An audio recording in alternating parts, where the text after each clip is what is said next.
Good evening, life groups. Next week, we won't be meeting at our regular times. Instead, all life groups will be meeting at the church at 6:30 for our monthly First Wednesday prayer night. So put it in your calendar, set a reminder, and I'll see you next Wednesday. Now let's get into the video.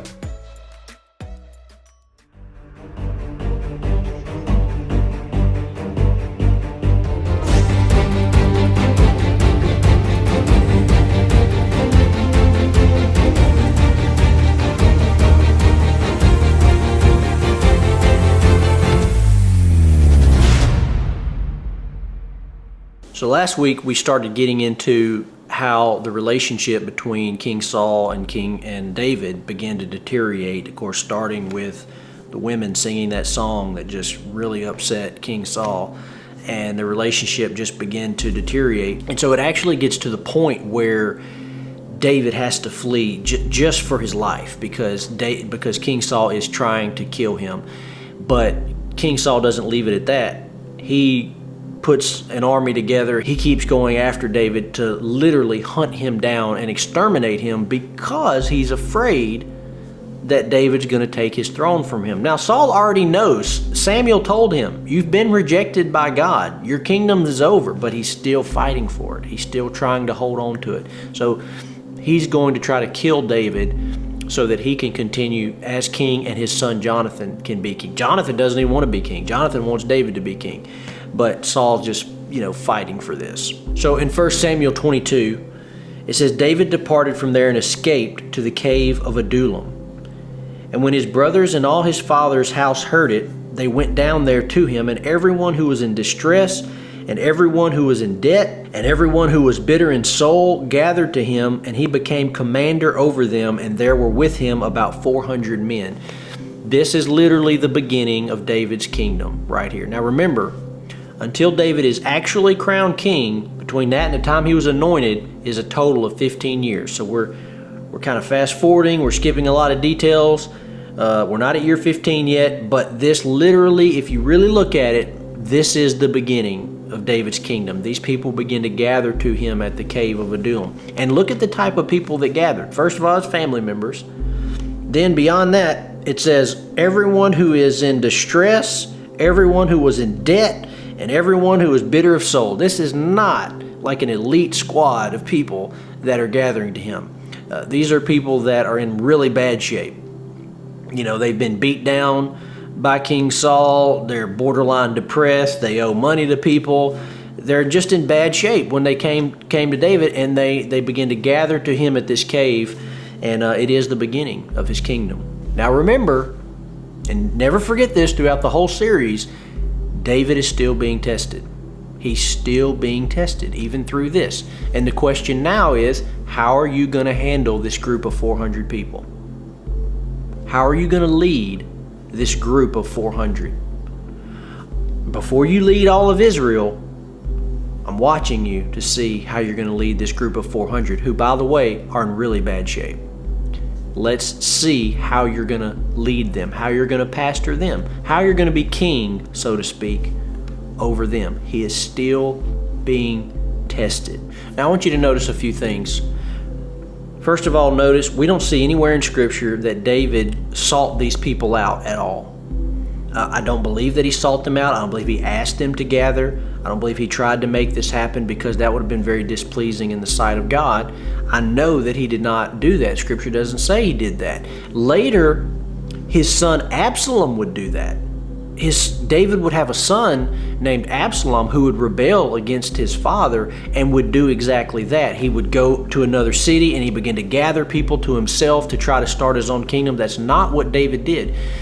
God is sending these people. These people are gathering to him almost miraculously. And that's how God wanted. He never sought it out. Why am I saying that? Because again, the processes of God are the same today. You don't have to seek this type of stuff out whenever you believe God has something for it. You don't have to make it happen by your own hand. You be faithful, you follow God, and when He's ready, He can start gathering those people, so to speak. He can start putting the pieces of the puzzle together. Also, I want you to notice the type of person that gathered. Again, these are people in distress. They are discouraged. They are in debt. The Bible says they're bitter in their soul. this is not an elite group of people, okay? These are not people that have experience in politics, experience as advisors or counsels or men of war. It's none of that, okay? These are people that are in bad shape when they come to David. But again, he's being tested. How are you going to handle these high maintenance people? You know, as a pastor, you have different types of people in the church. You have people that are high maintenance. They're very high maintenance. You have people in the church that are low maintenance. You know, they're easygoing. They have a good prayer life. They study the Word. They have their own relationship with God. They don't take a lot. You know, they're easy to please. Good people. You'd love to have a church filled with people just like that. You know, low maintenance people that love God and can take care of themselves. That's the ideal, you know, church environment. But that's not how church works. You have very high maintenance people also. And it's always a test, and God looks at how are you going to handle high maintenance people. I remember when the church first got started, we were tested in this several times. We had people come to the church that just required a lot of attention. And for any pastor, you know, there's a temptation of, it would just almost kind of be easier if you went somewhere else, you know, because just such high maintenance, you know, and so much attention is required for this one person. And I remember being tested with that early on and just deciding, you know what, I'm going to be faithful with this person. I'm going to be faithful with this group. And I'm going to leave the results up to God about whether the church grows or how or whatever. I'm just going to be faithful with this person. And I know that was a test, and we're still tested in that from time to time. And that's what is happening here. David is being tested with these group of 400. How are you going to handle this group of high maintenance people that aren't in the best shape? What are you going to do with them? Because I'm watching you. It was a test. Now, if there's any one fact about David's life that tells us everything we need to know about David, it's this one fact. These same 400 people that came to him in this horrible shape, by the end of his life, there are chapters in the Bible being written about this same group of people. Now they're called David's mighty men. And there's like 3 or 4 chapters written about their lives and their exploits and what they did for God and how they led and how they conquered and how they warred and how they were faithful. This same group that came distressed, bitter, in debt, when David's done with them, by the end of David's kingdom, these same people, there's chapters being written about them, about their exploits and what they did for God. If there's anything that tells us everything we need to know about David, it's this, because it shows us how David, through his leadership, was able to transform this group into really transform them into a group of people that are that elite and that quality group of leaders. And David did that through his leadership. So David is still being tested on several levels. And the biggest test for David right now, though, is still his relationship with Saul. God is just watching him very closely. How are you going to handle this maniac coming after you and hunting you down? What are you going to do here? And God's watching him very closely.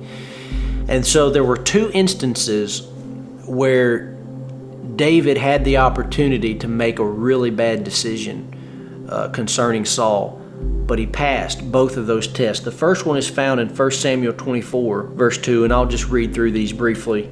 Then Saul took 3,000 chosen men out of Israel and went to seek David and his men in front of the wild goats rock. And he came to the sheepfolds by the way, where there was a cave, and Saul went in to relieve himself. Now David and his men were sitting in the innermost parts of the cave, and the men of David said to him, "Here is the day of which the Lord said to you, Behold, I will give your enemy into your hand, and you shall do to him as it shall seem good to you." Then David arose and stealthily cut off a corner of Saul's robe, and afterward David's heart struck him, because he had cut off a corner of Saul's robe. He said to his men, "The Lord forbid that I should do this thing to my Lord, the Lord's anointed, to put out my hand against him, seeing that he is the Lord's anointed." So David persuaded his men with these words and did not permit them to attack Saul. And Saul rose up and left the cave and went on his way.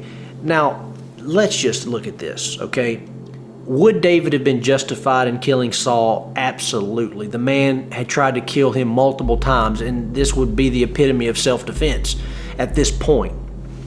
Notice, secondly, though, how he keeps calling him the Lord's anointed.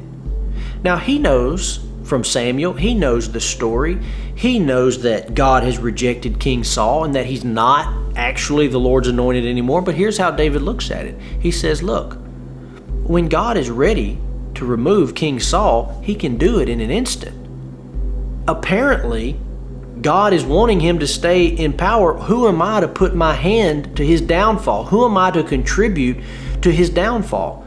Until it is proven, until God removes him out of the way, I'm going to keep my heart right. And I'm going to leave that up to God. I'm not going to be part of that. I'm not going to be part of his downfall. I'm going to stay faithful and keep my heart right towards King Saul.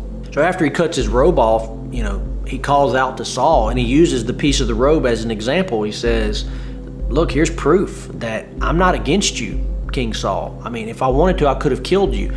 And Saul repents, he apologizes, he leaves after chasing David for a while, but it didn't last very long. It wasn't long. He was after hunting him down again. And in 1 Samuel 26:6, this was the second opportunity that David had.